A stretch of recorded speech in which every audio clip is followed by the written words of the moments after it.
All right, so let's get started. Yes? Yes, let's get started. Yes. Okay.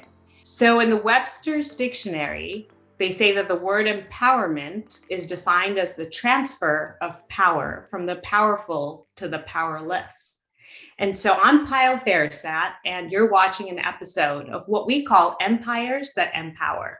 And we humbly bring this to you from the CRL, which is the Center for Responsible Leadership, as well as V4 Capital, which is our private equity firm with heart that amplifies greater goodness and it amplifies the genius of others, like my guests and friends today.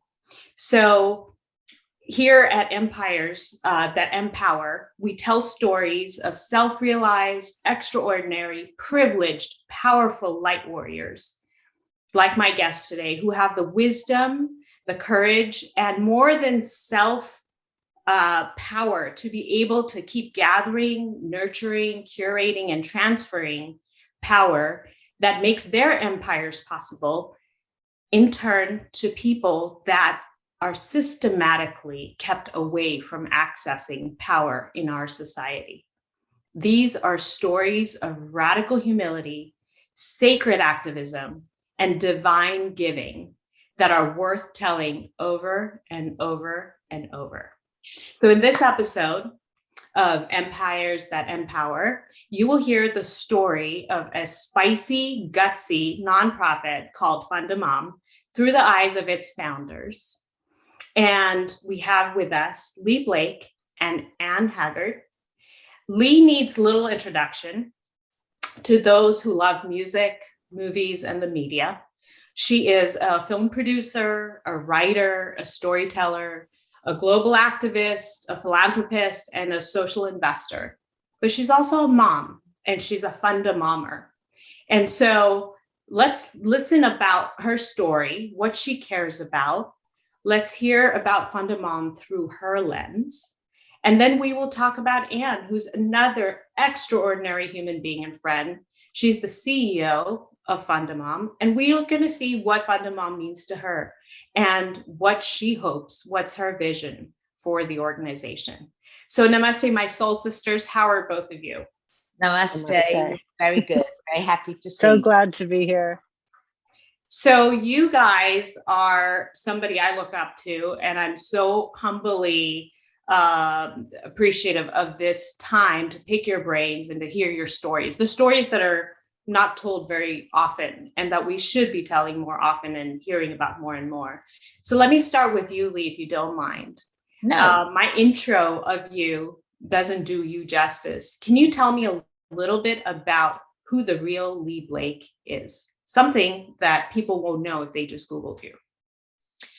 Well, you can Google me, but you know, I've spent about 30 years, I'm sorry to say, because it's showing my age, but I've spent about 30 years creating without power, really. I mean, I'm not in the power system in any way at all. I might be slightly in the celebrity power system, possibly, but from just being full of love and rage, I seem to manage to cut through this bureaucratic way of helping people and get to the truth and the end game of what they really need. And I think Fund a Mum is exactly that today. You know, I've watched a lot of bloated, disorganized, inactive organizations all through the impoverished world. Mm-hmm. Writing papers and having lunches and driving Range Rovers and all kinds of things, and not really getting much done, not much change. And of course, they get bought out by the powers that be, you know, in one way or another. It's a very clever way in the US. But, you know, I use music. I've always used music. And music was just my life from, you know, being a 10-year-old. I mean, I was a 10-year-old. I was playing with my Cindy doll, which was like your Barbie doll, or Anne's Barbie doll, I should say. And I looked up at the TV screen that my parents were watching, and there was Paul McCartney. Mhm. And I said to myself, well, that's it with the dolls. And I became obsessed with him and obsessed with music. And of course, because I'm sort of, I've got the gift of the gab, as they say, I managed to meet him and many, many, many others. But I mean, ultimately, I do everything I do through music because music is my life. And so I've managed to do quite a lot, even if I say so myself. I created the first AIDS organization through popular culture with some very successful records, notably Red Hot and Blue, and that was for gay men with AIDS. And then I created Red Hot and Dance, notably with George Michael, and that was for gay men and club going audiences. And then Red Hot and Cool with my then husband, which was jazz and hip hop, and I've done many of them. Then I worked with Bono to create all the activism around AIDS in Africa, which was catastrophic at that time. Yeah. And then after that, Alicia Keys agreed to co-found Keep a Child Alive with me, which was children and families receiving AIDS drugs paid for by Americans, starting in Kenya and ending up in Kenya, Uganda, South Africa, Mali, India, Pune and Jaipur, to be precise, and Jalore. And then now we're working on a few things, Anne and I, but notably the most powerful, which comes from my unbelievable love of India, my heart's place, the place I actually do belong. So I called my son India after that incredible country. India, the first name, Blue for Krishna, the second name. And then his name is Sebastian, which means he was, he comes from one of the Portuguese colonies. So anyway, back in the gene pool. So anyway, I've always loved India. And every time I go to India, which has been almost every year since 1982, when I first arrived in India with Julie Christie on a Merchant Ivory film as her researcher,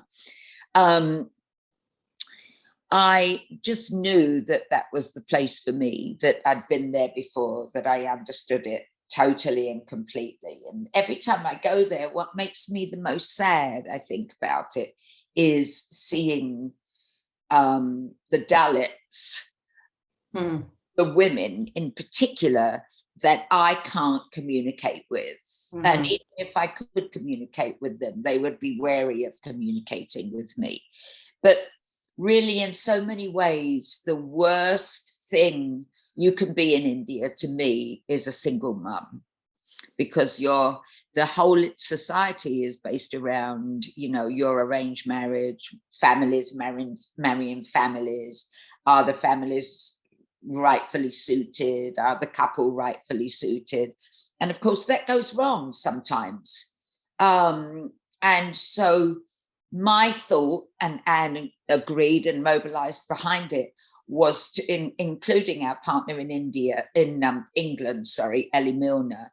We thought that the best thing that we could do for a group of mums to test our theory out, which was a theory of guaranteed income, cash relief, in other words, would be that if we began this idea with the poorest of the poor in the slums of Jaipur, although I must say the slums of Jaipur are not as bad as other slums I've been to, but they're still pretty dreadful.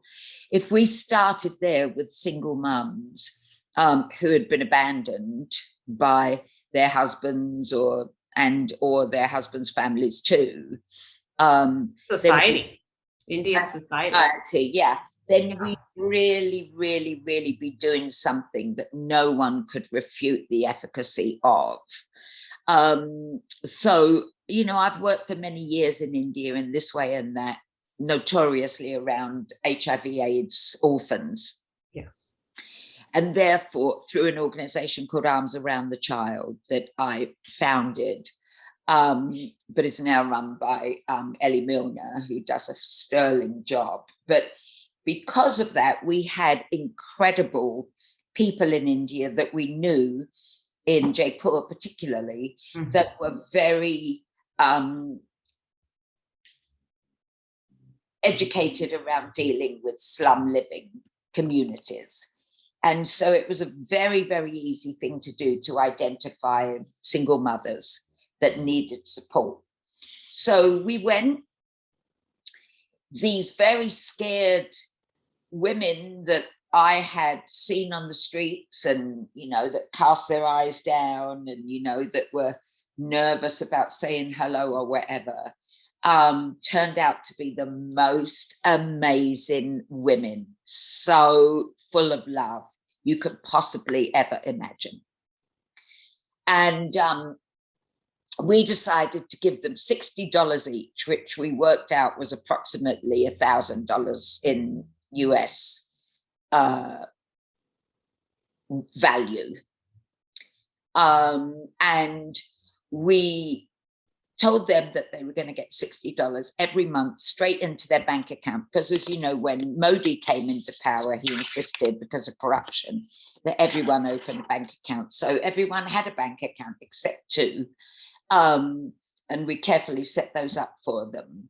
But the team that we have there, that we already know and love, they were just incredible in identifying these women, finding out what they really wanted, translating back and forward for us, recording, you know, the whole process, and giving them love, you know, turning up on Diwali with everything they needed, and turning up with masks and during COVID, and turning up with programs for alcoholism for some people in the community surrounding our mums. So charity is not what you're doing with Fund a Mom. You're giving them autonomy, you're giving them respect, and perhaps a sense of justice. Yes, the charity is not what Fund a Mom's all about, correct? No, we're not about charity at all. We're about empowerment, and we're not about empowerment in the way that some people would call it empowerment. Okay, we give you money, but we tell you what to do with it. No, we're not those people. We believe in mothers. And so these very, very shy mums that, you know, were almost stunned silent when we told them about this, became these effusive, loving, amazing, hugging, kissing queens. That's like something, because these are Dalit women who society has even today, you know, has deemed them to be, there's casteism in India, there's class segregation, they're deemed, you know, it's even hard to say the word untouchable. And here you are, through Fund a Mom, hugging and making them, you know, be touched, not just monetarily, but just the physical form of giving them love. That's amazing. You know, it's the most amazing thing. Now when we go, they like run to us like this, and we of course reciprocate. You know, we like to go for Holi if we can, because it's just such a celebration. But we love those mums. We're absolutely crazy about those mums. And right now we have 40, but we want 1,000. And we want to be able to prove this concept to the Indian government, which is, you will save so much money by doing it this way than you would by all the criteria, health issues, generational poverty, you know, people who resort to crime, people who can't care for their own children. All of these things, you will save a fortune by just giving cash. If you ask anyone in the world, what do they need to raise themselves up out of their circumstances, they'll say money. They won't say programs. No one ever says, I want white people in the West to design a program for me. Thank you very much. Yeah. No one ever says that. So we love it. We're just thrilled about it. It's just, and so now we're working hard to expand this not only to 1,000 mums, which means about 4,000 children generally, and all the kids look so good now. Some of them are learning to speak some English. They all go to school. It's just thrilling, really, to see the change, and thrilling to see these women. I mean, when we took them out for something to eat, they'd never been served by a man ever. Yeah. I mean, you're raising the self-worth and self-love, dignity of women. And when we do that, you know, when we're able to raise women, we're able to raise a nation. We're able to raise the next generation. So like you said, you're helping 40 women, but you're really helping, you know, their children, which is the next generation. You're giving them hope. Yes. Tell me what it means to you to be helping the children through helping the moms. You know, the only way to raise children that are strong and loved is by having a sane, available mother. And, you know, mothers are everything, really. I mean, you know, even India is a mother. India is Mother India. We should be doing everything we possibly can for the mothers of India. And, you know, there are many ways in which India could be ready. The tech revolution allows all the bureaucracy, you know, in these massive organizations to be proven to be completely unnecessary. You probably needed to have a great big bank of staff before the internet, but you don't anymore, you know. And the principle of women having money in their bank account and going and getting money out of their bank account whenever they want without any interaction with some paternalistic nonsense is amazing. And also they go out of the slums, they go off to the bank, you know. I mean, they're pretty private, able to be pretty private, you know, in how they receive their money. But needless to say, everyone has been totally fine. Obviously, no one got drunk on the money. No one did drugs on the money. No one was robbed of the money. They're all, you know, this is the criminalization of the poor that people tend to think about. You give people cash, they're going to go misuse it. People never misuse it. There are unbelievable studies about this. They never misuse it. In fact, they gain their confidence so highly that they actually do start businesses or go get jobs, making the money extra. And I mean, as it relates to India, if we can end untouchability eventually, like Gandhi wanted, excuse me.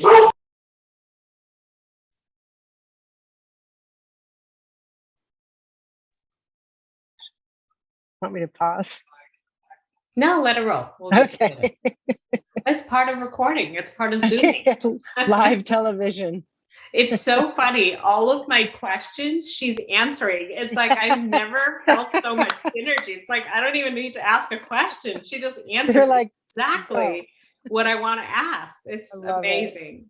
Well, so anyway, what was I saying? You were talking about removing. Okay, so let's start the recording now. So Leigh, you were talking about how you can imagine the way Fundamom is giving these women and their children, these moms and these children in India, a chance can actually eliminate untouchabilism from India like Gandhi wanted. That's where we left off. Do continue. I really believe it. You know, in the same way that really guns are and racism are the nightmares of India, of America, sorry. I'll start that again. In the same way that guns and racism are the blots on the image of the United States, so is untouchability a major blot on the image of India. And, you know, women are goddesses. It's really important that we understand our divine feminine. The country and the epic feminism through goddesses of India needs to go all the way through to its female population.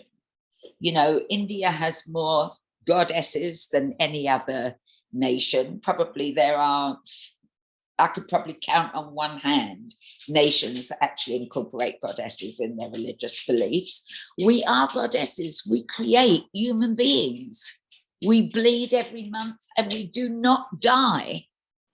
You know, it's only when the men realized that their sperm had to do with it that we were not continually goddesses.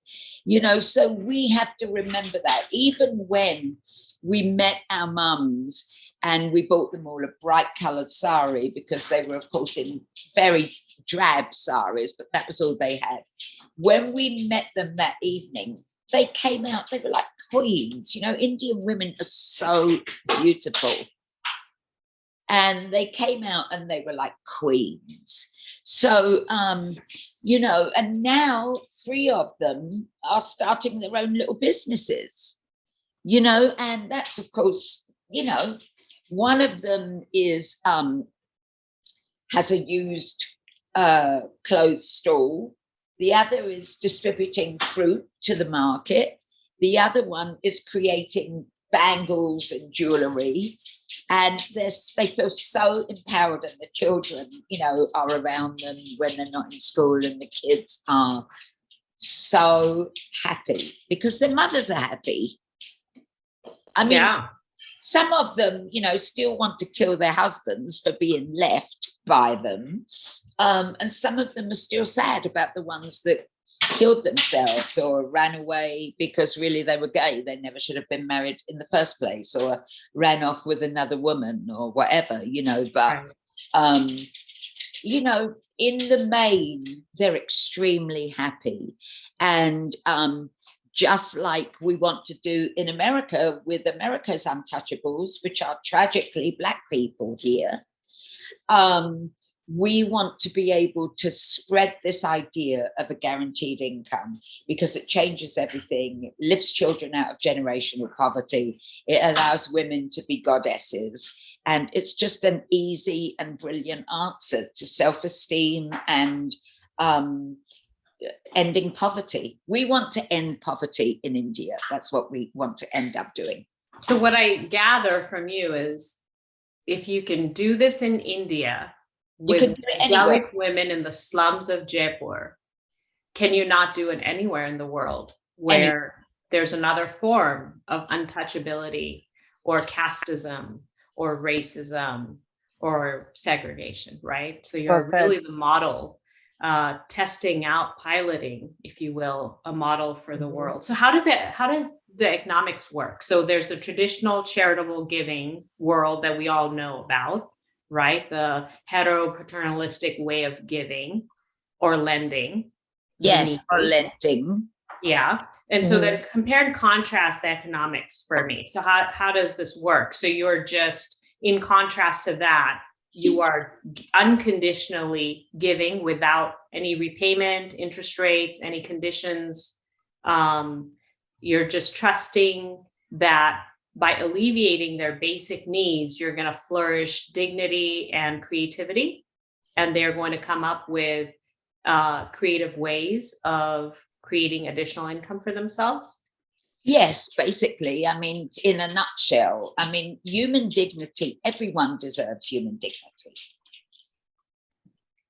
I mean, and how are you keeping the mums accountable? We don't keep them accountable. We give them their money and it's unconditional, and they do as they will, as they should. You know, no one wants to, you know, lend you $100 and then outline how you're going to spend it. No one wants to give you $100 and you have to receive it and have it outlined how you're going to spend it. We trust mums. And how refreshing is that for... it's so refreshing. I mean, there are lots of, Anne can speak to this, but there are lots of mayors for guaranteed income throughout America, and it's really working. And, once you've got people living on the poverty line, funding their basic needs and then some is really, it's the way. I mean, it's like so completely obvious, but whole industries have been made out of charities. Whole industries, are made out of, people's needs. They just have to really care about people's needs. So you're breaking the mold of the industry of giving or the industry of charity. You're starting your own mold of, of doing it in a way that gives a refreshing way of giving. Tell me a little bit about how you fund this. And because you're surrounded by celebrities, people who have plenty, they have fame, they have name. Do you feel that celebrities on a relative basis, not an absolute basis, but a relative basis, do you think they use their fame, their name, their resources enough? No. And would they be on board for giving in this refreshing way? I don't believe that they do as much as they should or could. I think we have to remember that, there are, when you think of the enormous number of celebrities and stars there are, and how little you can actually count on your hands, the ones that step up and do something with that. We also don't do things just for charitable sake, or we believe in legislation. Our work, our protest, our programs go toward legislation. And, that's one thing we're working on here in the United States. And, one thing we certainly want to work on with Indian economists. And, we really want to get to the top, to Modi, and say, this is something so easy for you to do, saving trillions, no doubt. So yes, we believe in cutting out the middlemen, which, is the basis of almost every organization in terms of what they spend. The beneficiaries always come last. So how do we fund it? Friends. Mm-hmm. So we also, when Leigh and I first got together on this idea, at the time I was working at the Annenberg Foundation, and to your point about sort of the old systems, at the time I was studying like the 50 largest foundations in the US, with Gates being based on how much they have set aside, right? So Gates at the time had about 38 billion, and it went down the line. So billions and billions, hundreds of billions of dollars that had been earned, set aside tax-free, and was now being slowly distributed back to humanity for services and programs and things that people, sort of basic needs that people theoretically could get from a living or thriving wage. So it struck me.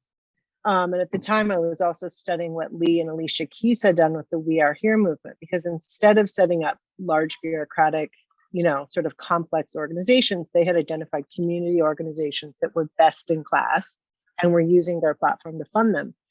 It's like, this is really interesting. And then when Leigh and I spoke about this notion of guaranteed income, my first reaction was exactly, well, how do you track them?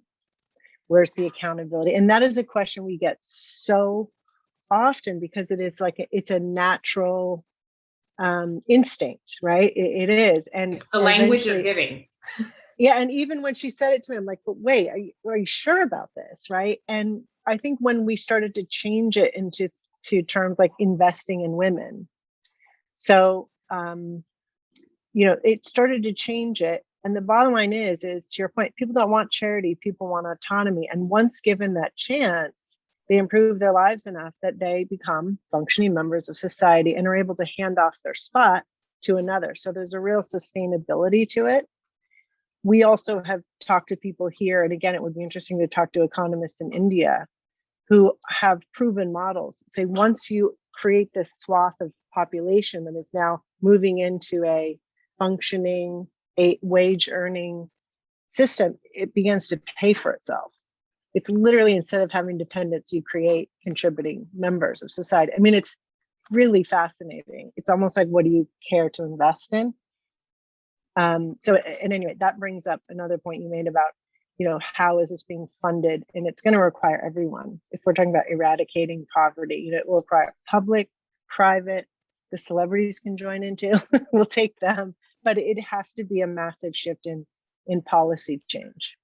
Yes, absolutely. Because it's a fundamental change in language and in the economics and in how we even talk about transforming the world, right? I mean, you're really turning the whole thing upside down and saying the old bureaucratic middleman-y ways of doing it are not efficient. They're not effective. And in fact, they're quite wasteful, because the women, the mothers, whoever is the subject of the recipient probably gets very little of what was intended to go towards. Very, very wasteful, very wasteful. And they become robotic, and, I've seen many of them. I know many of them. They're all stymied in what they know they want to do and can't do. The most simple answer that a child can give you is the one that one should operate from. If you say to a child, well, this man's left this woman, she's with 3 children now, she lives in the slums, she has no electricity, she has no furniture in her house except one bed, a child will say, well, give her money then. If you say to a child, well, these people in Africa, they're suffering from a virus that's very terrible, but, the drugs cost a lot of money, AIDS drugs I'm referring to, back in the day. And therefore these impoverished countries, governments can't afford them. The child will say, well, why? Why can't we just send the drugs to them? Give them the drugs, yeah. You just might as well go to a 12-year-old and ask them for solutions of society's problems, and they will tell you. So Leigh, what is if the Modi government was listening to this, or if Modi was listening to this, what would you say would be his call to action? Would it be something to observe, notice, learn, see, watch what we're doing? Would it be something you've already figured out as something the Indian government could do? What would you say? I think that for Modi ji, he would be just a hero everywhere to implement this plan to take people out of poverty.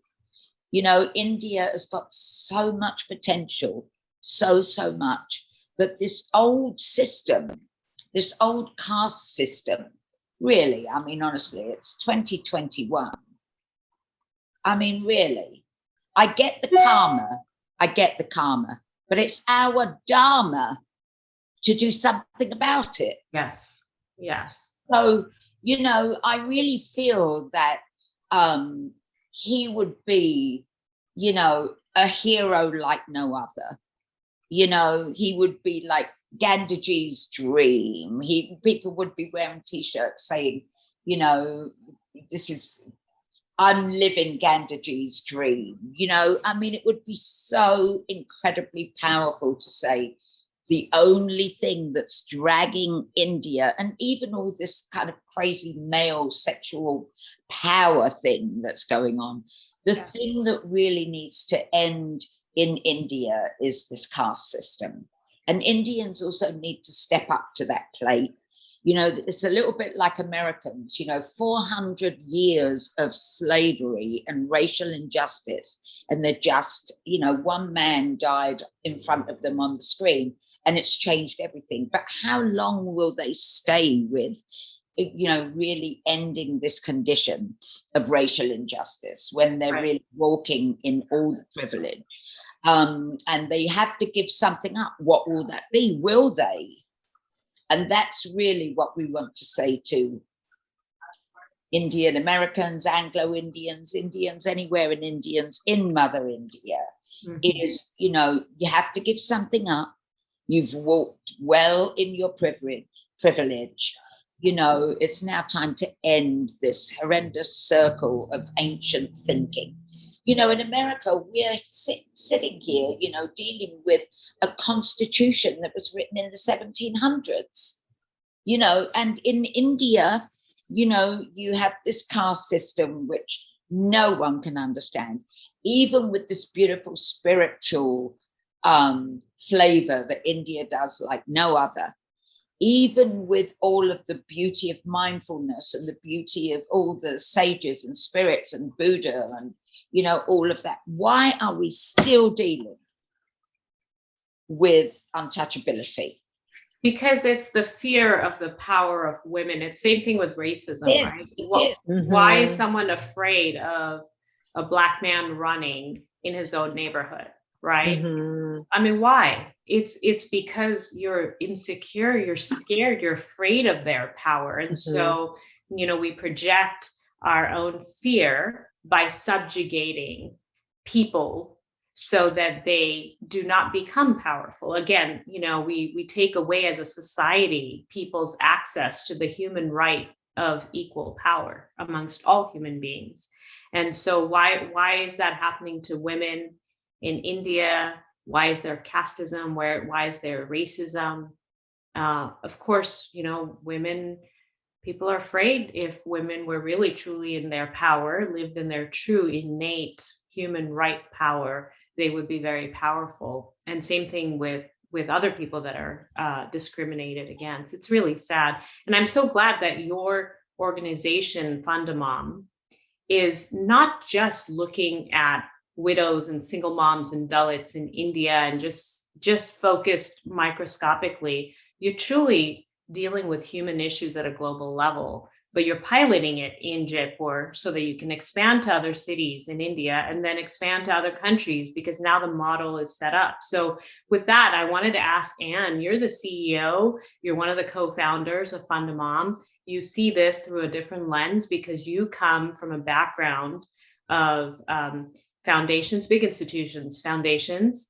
The Annenberg Foundation, I think you single-handedly did the seed funding for Fundamom. Can you tell me a little bit about what it feels like to do it differently than the philanthropic institutions that exist, and what you have learned from them and what you're doing better that they have not been able to do through this organization?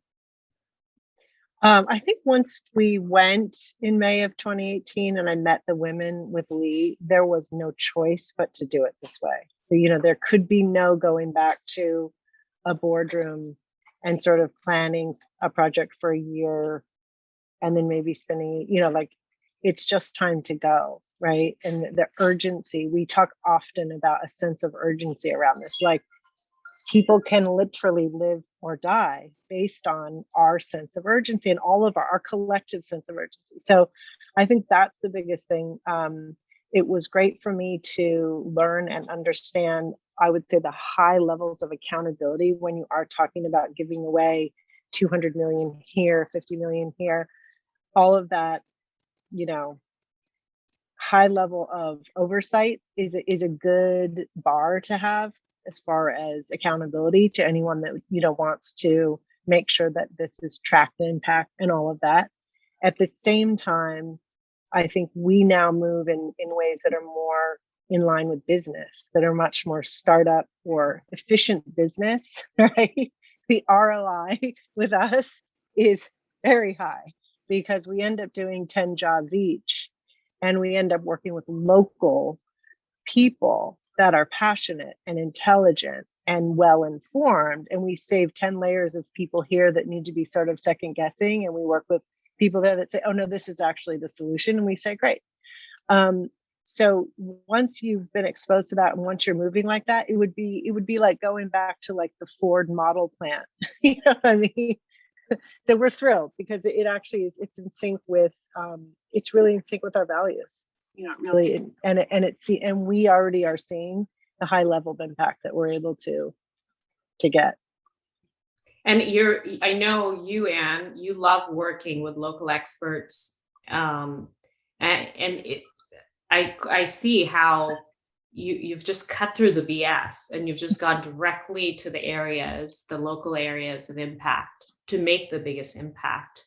How did you figure that out? That there was just too much, fuzz around people and things that are not local, that are speaking for the local community. How did you figure that out? How did you connect A and B and said, we need to work with the locals and make the most impact there instead of here? Well, I think an understanding of how large foundations work, and really understanding those systems. When I met Leigh, it was like, okay, this is the shift, right? And she had been doing that, as she calls it, or someone called it, punk rock activism, right? She'd been doing that for quite a long time with a great amount of results. So once I saw that, it was like, let's go. I mean, honestly, we went in May of 2018. She got friends and other women. That's another important piece of this. There are women that have been funding this from the outset, monthly. It's like women to women. We did get some seed funding, which is incredible. And we were off. We were off. So there was. It's to me, it's common sense. It really is. Also, the thing I'd like to say about our mums is that we've come to really love them. We've come to this place where, Narendra, who's our country representative, who's absolutely extraordinary, most wonderful human you could possibly imagine.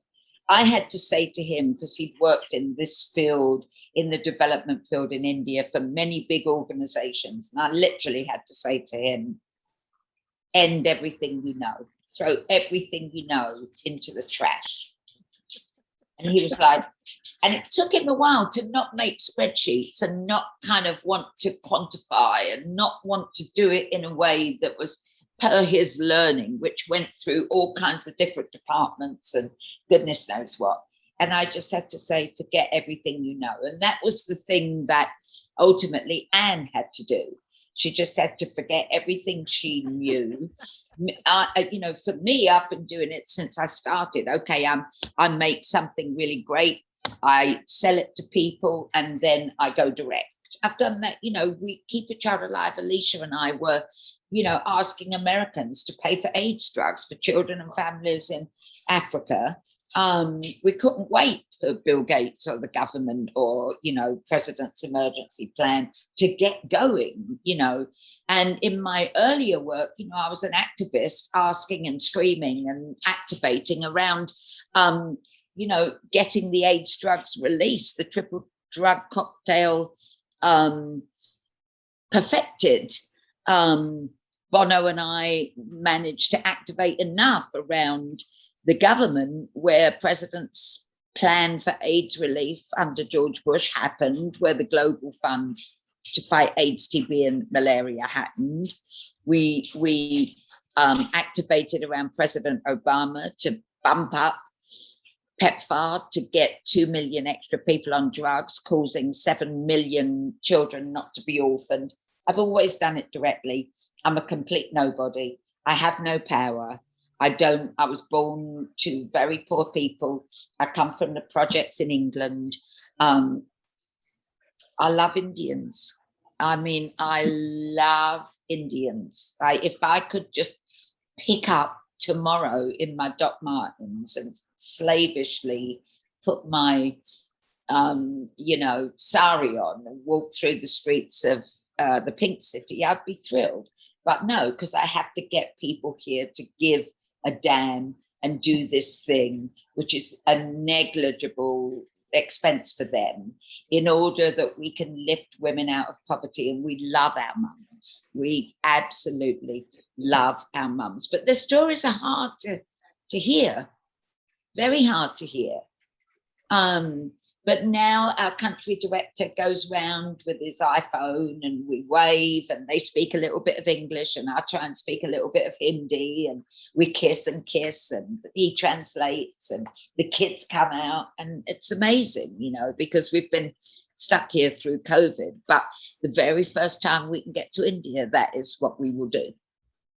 And so you're giving grace and dignity and income and opportunity. And then you're hoping that within a couple of years to 3 years, these women are self-sustaining themselves on their own, thanks to the support, unconditional support and love you've given them. And then the next round or cohort of single moms and widows can come into their place.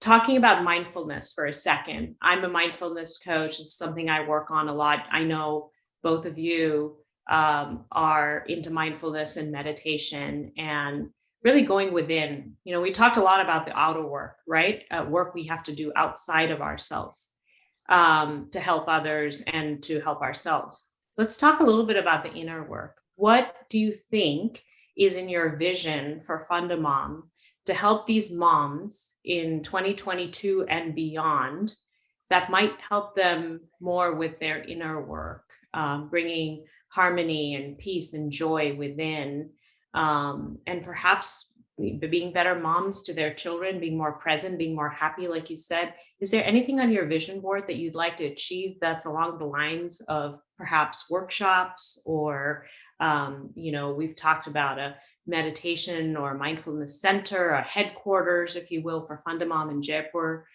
Tell me a little bit about your vision when it comes to going beyond what you've already been doing for the last 3 years in Jaipur with the 40 moms. I'm Buddhist, so I watch myself, you know, I watch my cravings, I watch my dharma, if you like. Anne and I kind of let the universe guide us very much. I think Anne even more than me. But we would love to have a space where mums can have some relief, where they can come and meditate. They can bring their kids.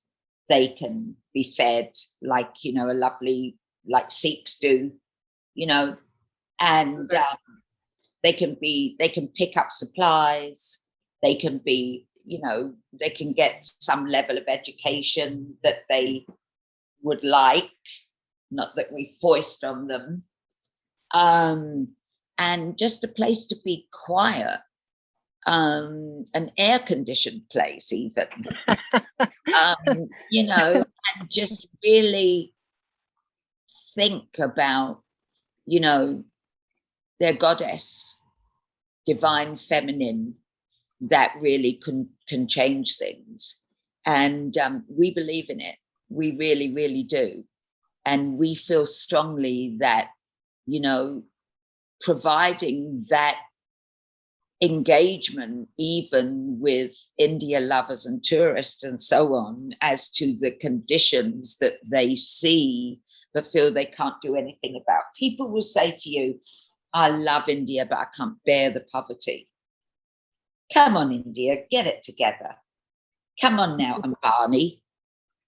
You know, come on now, Gottridges. You know, it's like this poverty is shame. Shame on you.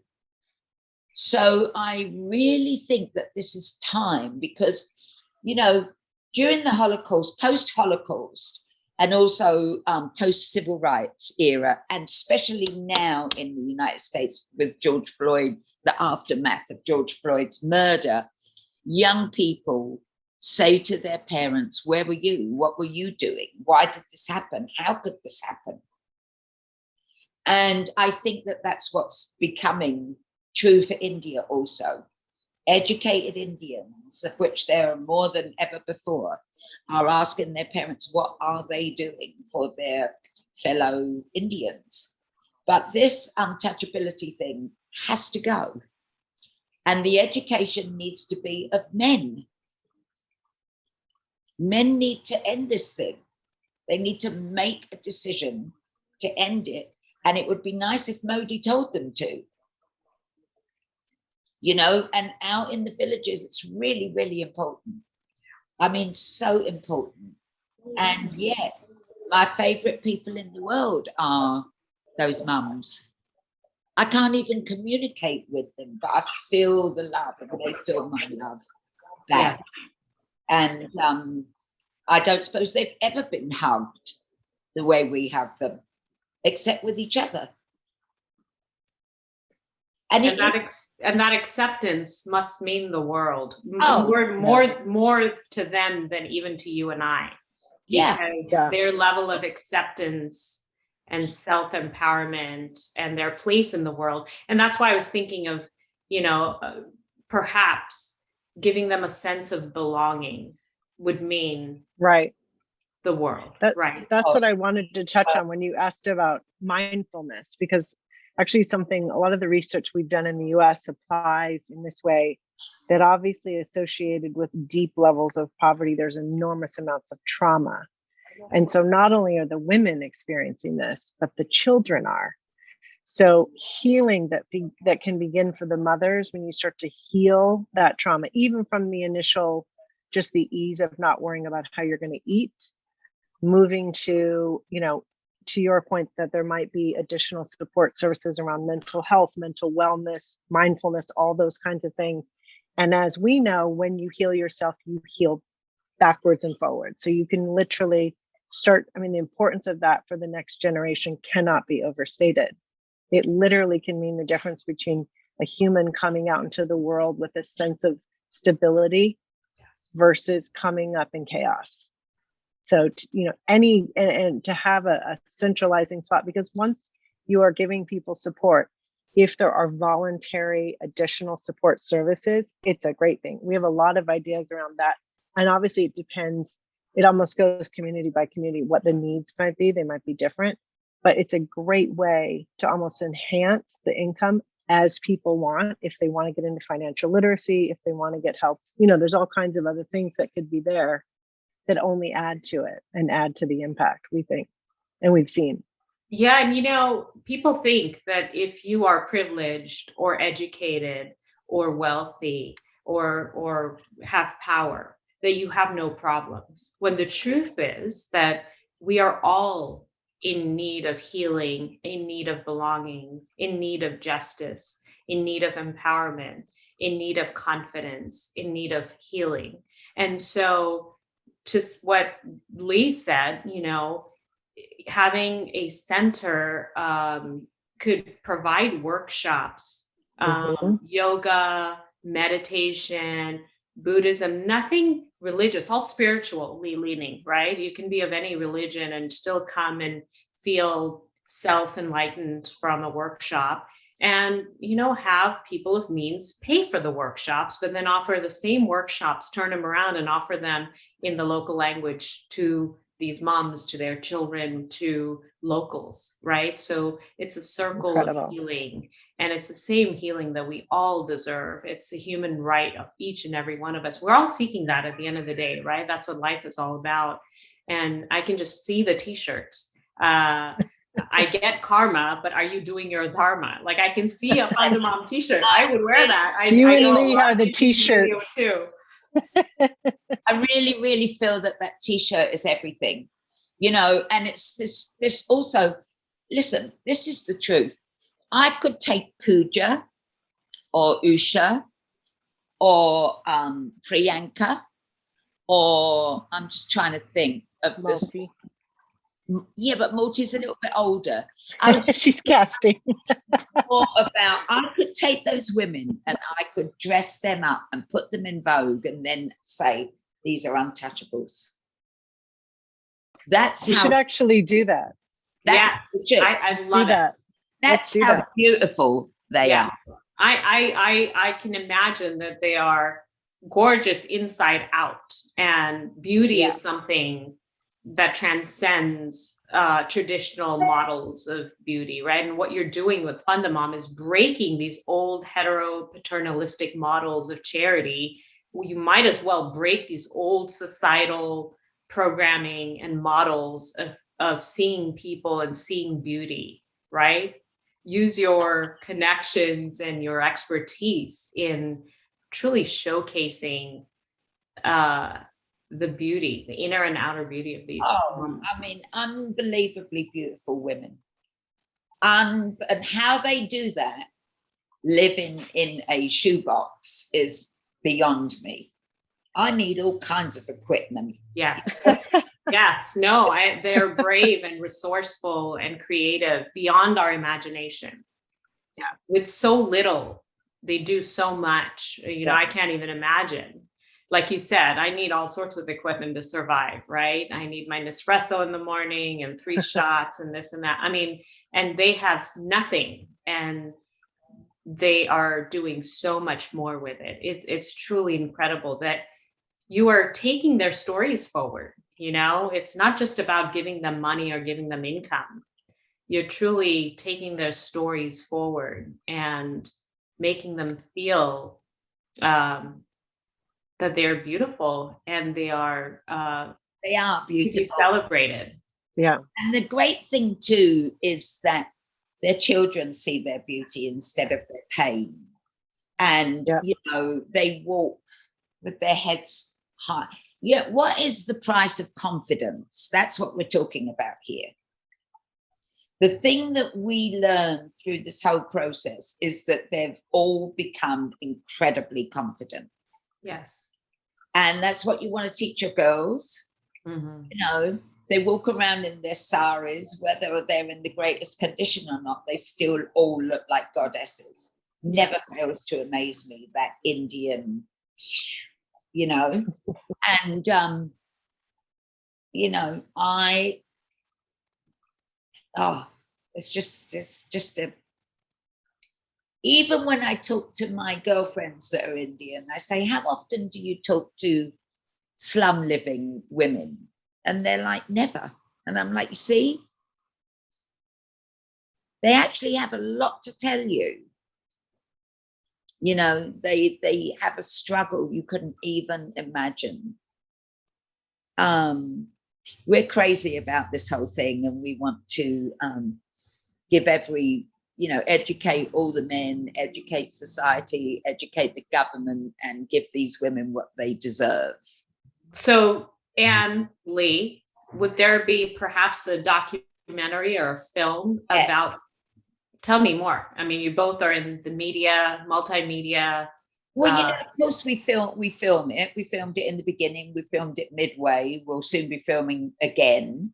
And it will all be about this notion of, you know, it's just so simple to just give people money.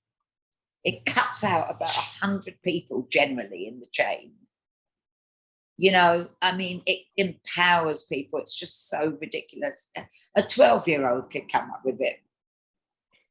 You know, it might be interesting as well, the timing, because the new ambassador to India comes from being the mayor in LA, and he had allocated $24 million in his budget for sort of guaranteed income pilots. So he's certainly on board with this idea. And it might be an interesting, yes, Mayor Garcetti. So it might be interesting, you know, just in thinking about this idea is, we've piloted in India, it's being piloted in the US, it's obviously, you know, been piloted for years in European countries. So there's a lot of precedent that exists and a lot of energy around it, not just from us, but we're certainly passionate. You know, we're passionate, and really you could connect with anyone that's interested in. And what we find interesting is people that come from much more business type backgrounds understand this better. They understand efficiency. They understand, you know, sort of clear impact. They understand seeing a return, if you will. You know, I mean, these kind of things make sense to people that might not, even if someone didn't care as much about the humanitarian side, if they really were just interested in sort of systemic solutions that, you know, showed impact and all those kinds of things, it's that as well. and we'll be there to champion the humanity, along the way. Yes. It's also hard for men to want to beat up on their wives when their wives have the money. It's true. So it could work. It could actually work for untouchability all throughout India. In the world. Slums in the world. Yeah. It's very, very, listen, we need to end poverty everywhere. Poverty creates, radical terrorism. It creates pain and crime.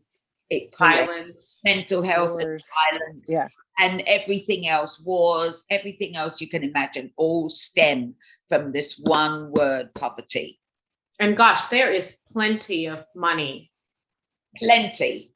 That's true. And there is I was reading in Barron's, there's $6.8 trillion sitting in US cash checking accounts in 2021.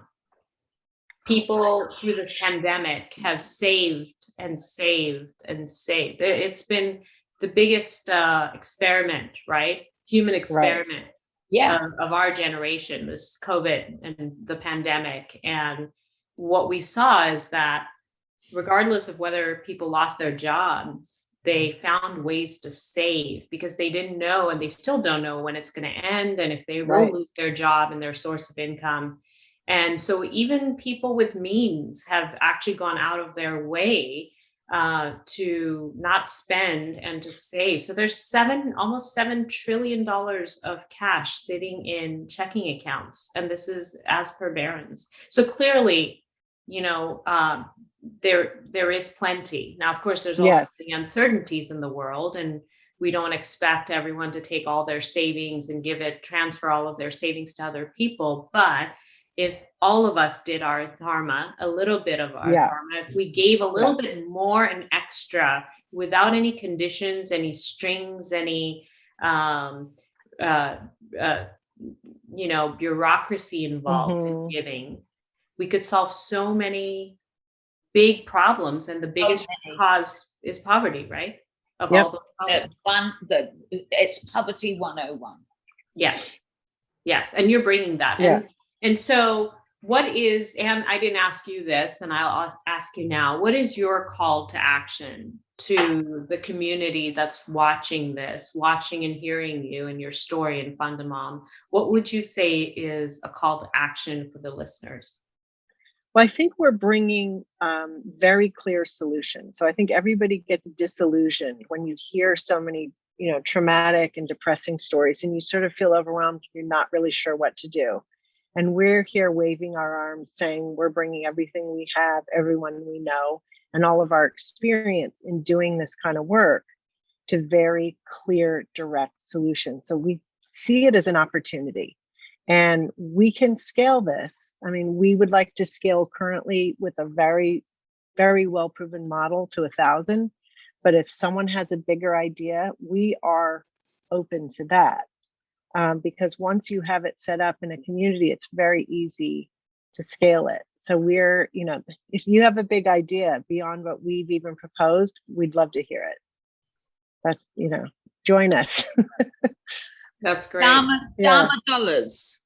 Yes. And I'm going to do everything I possibly can to help you secure that center so that you could have a headquarters and a place of belonging and a place of respite for the moms to come and experience air conditioned, a garden, somewhere where they can garden and play and enjoy life a little bit for just a few minutes a day or a little bit a week, to even take a workshop on how to raise harmony within themselves and, with society, with others, with all of the pressures of life that we all have to face. So, a couple of so appreciative would be nice. A couple of luxuries would be lovely. Yes. Like something nice that they can feel, the way we goddesses like to feel, so we're all about it. I mean, we're thrilled about it. I mean, you know, probably I'll be living there by the end of the year, the way this is going on. But you know, there could be no more amazing place to be. And I suppose what we're really looking for is people to step up and say, we too are tired of the old way. We want to make sure our Dharma is cool. You know, we understand that this ancient system has to go. In the same way as in America, there's a racial reckoning, we need to do a caste reckoning in India. And we think that we're on the road to doing that. And we think that we can prove, you know, listen, every great British artist you can ever think of lived for years on the dole, which is essentially a guaranteed income. It works. If Mark Zuckerberg, as he said himself, if my father wasn't a dentist, I never would have had the space and time and the luxury of sitting on that bed and creating Facebook. That's what we're trying to give to people. Some, you know, some, what's the word? Wiggle room to understand who they really, what their dreams are and go for them. You have truly embodied what I started out our session with, which was radical humility, sacred activism, and divine giving. Thank you both for what you do in the States, what you're doing, we've done in Africa and in the UK. And of course, what you're doing in India. I know the moms are extremely grateful and feel connected. And I think you're definitely collecting karma and dharma at the same time. So let's get those t-shirts made. Let's have everyone who's listening do a little bit more than they've done to look at this new way of ending poverty, which is the root cause of so many ills in this society, and to break some of these ancient dysfunctional programmings of casteism and racism. So will you please all help Fund a Mom, help Leigh, and all of us come together and do a little bit extra to do some more towards the greater good. Thank you both. I appreciate you. Love you, Bill. Thank you so so much. So lovely. Thank you.